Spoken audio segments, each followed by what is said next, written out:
Encore une affaire de rodéo urbain à l'issue dramatique. Un jeune s'est tué hier soir à Marseille. Il avait 19 ans. Il faisait une roue arrière avec sa grosse cylindrée dans le 11e arrondissement.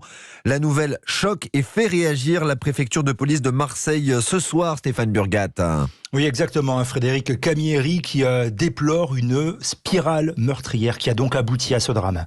Ce jeune faisait du rodéo urbain avec une moto de grosse cylindrée et il a perdu le contrôle de son engin et s'est malheureusement tué en faisant ce rodéo-là. Donc c'est vraiment tragique et j'ai une pensée pour sa famille, ses proches, parce que ça reste un drame pour tout le monde. Et donc l'idée, c'est d'éviter des drames supplémentaires. Ces pratiques-là n'ont pas leur place sur la voie publique.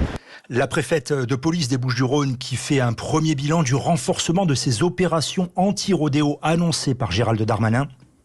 Ces premiers contrôles qui ont été mis en place de façon renforcée ces derniers jours produisent déjà des résultats assez significatifs, parce que nous avons déjà plusieurs milliers de personnes qui ont été contrôlées depuis le début du mois d'août, avec 55 interpellations, 9 motos qui ont déjà été saisies, des personnes qui ont été placées en garde à vue, qui ont été prises en flagrant délit de rodéo.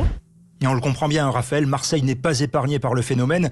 Et la division nord de la sécurité publique, ici, développe depuis 2020 déjà des techniques pour intercepter les auteurs de ces rodéos urbains. Plus de 150 motocross ont déjà été saisis, donc en l'espace de 2 ans.